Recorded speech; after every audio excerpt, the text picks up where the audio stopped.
تصوف کے بنیادی طور پر جو سلاسل ہیں وہ چار ہیں: نقش بندی، چشتی، قادری اور سہروردی۔ سوال یہ تھا کہ ان میں اختلاف کیوں ہے؟ تو میرے بھائیوں، ایک بات میں کلیئر کر دوں کہ ان میں اختلاف نہیں ہے، یہ بس ایک دوسرے سے مختلف ہے۔ چاروں ہی حق پر ہیں۔ چاروں کا مقصد جو ہے، یہ چاروں کیا ہے؟ یہ تزکیہ نفس کے چار طریقے ہیں، دل کی بیماریوں کے چار مختلف طریقہ علاج ہے۔ اب ظاہری طور پر دیکھ لیں، مثال کے طور پر ایک ہومیوپیتھک ہے، ایک ایلوپیتھک ہے اور حکمت ہے، حکیمی دوائیاں، حکیمی جڑی بوٹیاں۔ تو اب تین طرح کے بندے ہیں، تینوں کے پیٹ میں درد ہو رہا ہے۔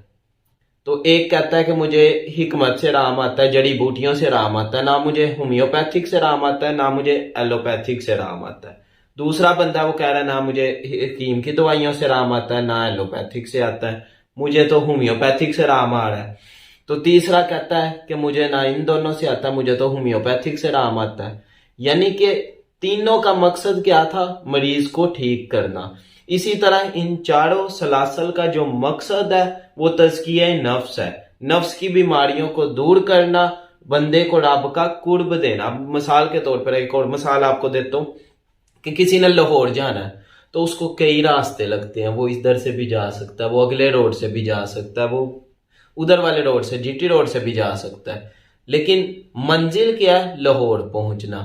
اسی طرح یہ چاروں سلاسل کا جو راستے ہیں وہ تو جدا جدا ہے، لیکن منزل سب کی انہوں نے پہنچانا آپ کو رب کا قرب اور رب کی محبت ہی دینی ہے۔ چاروں سلاسل جو ہیں یہ حق پر ہے۔ اور ایک بات آپ نے اور غور کی ہوگی کہ ہر سلسلے کی نا ایک خصوصیت ہوتی ہے، ایک خاص چیز ہوتی ہے جس پہ وہ بہت زیادہ ترجیح دیتے ہیں۔ مثال کے طور پر جیسے چشتی سلسلہ ہے، اس میں جو نا محبت کا عنصر بہت زیادہ پایا جاتا ہے، اپنے شیخ سے محبت کرنی، مرشد سے محبت کرنی، محبوب سے محبت کرنی۔ تو پھر محبت میں نا بندہ شعر و شاعری کرتا ہے۔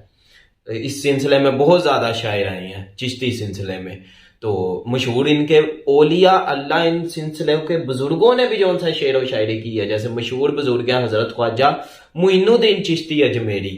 آپ جب حضور داتا علی حجویری کے قدموں میں بیٹھ کر چلہ کشی کی تو جانے لگے تو ایسا مشہور شعر، کمال کا شعر پڑھا کہ آج تک اگر کوئی نعت خواں بھی منقبت پڑھے تو یہ شعر لازمی پڑھتا ہے: گنج بخشے فیض عالم مظہر نور خدا، ناک سارا پیر کامل، کامل آرا رہنما۔ اس کے بعد جو سا قادری سلسلہ ہے، اس میں جو سی خاص چیز ہے وہ یہ ہے، غور و فکر بہت زیادہ کرایا جاتا ہے، ذکر و اذکار طالب کو بہت زیادہ کرایا جاتا ہے، غور و فکر، استغفار بہت زیادہ کثرت سے کرایا جاتا ہے۔ تو جس کی وجہ سے اس سلسلے کے جو لوگ ہیں وہ واقعات، کشف اور انہیں سچے خواب بہت زیادہ آتے ہیں۔ سہروردی سلسلے میں بھی اس طرح ہی ہے۔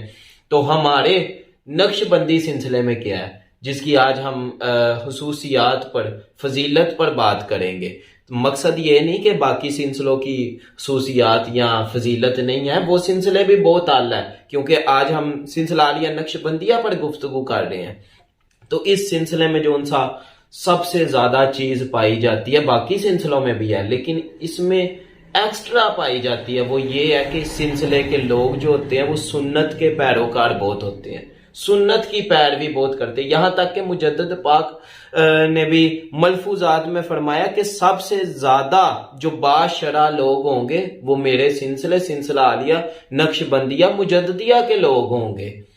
یہاں تک مجدد پاک نے ملفوظات میں لکھا ہے کہ جب میں ولایت کے منازل طے کر کر اتنا مقام پا لیا کہ روحانی طور پر رب کے آگے عرض کی، یا اللہ پاک تیری محبت پانے کے لیے ابتدا کیا ہے اور انتہا کیا ہے، تو اللہ پاک نے الہام کیا کہ میری محبت اگر پانا چاہتے ہو تو شروع بھی سنت سے ہوگی اور ختم بھی سنت پر ہی ہوگی۔ اور آپ نے ایک چیز پر اور غور کیا ہوگا کہ نقش بندی چاہے جہاں کے مرضی ہو، چاہے پاکستان کے ہو، انڈیا کے ہو، کینیڈا کے ہو، جہاں مرضی رہنے والے ہوں، یا نقشبندی چراہی ہو، نقشبندی مجددی ہو، نقشبندی معصومی ہو، نقشبندی موڑا شریف والے ہوں، نقشبندی قاسمی ہو نقشبندی، تو یہ نہیں ہو سکتا کہ وہ سنت کی پیروی کرنے والے نہ ہوں۔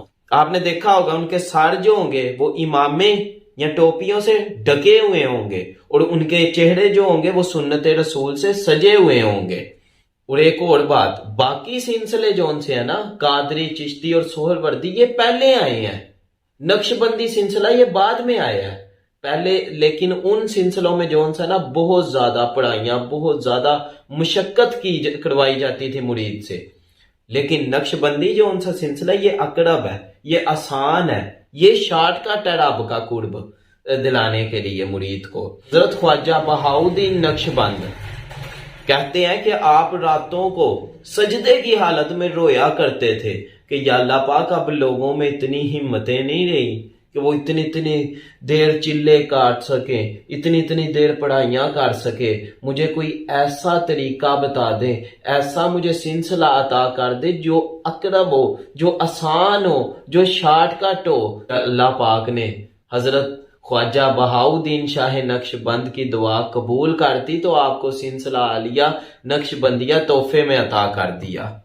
اور اس سلسلے کی خاص بات یہ ہے کہ اس سلسلے میں باقی سلسلوں میں جون سا وہ ایک صحابی رسول پایا جاتا ہے، حضرت علی رضی اللہ تعالیٰ عنہ، شیر خدا، حیدر قرار، لیکن اس سلسلے کو فضیلت یہ ہے نقشبندی سلسلے کو کہ اس میں 2 صحابی رسول پائے جاتے ہیں، ایک حضرت ابو بکر صدیق رضی اللہ تعالیٰ عنہ، دوسرا حضرت سلمان فارسی رضی اللہ تعالیٰ عنہ۔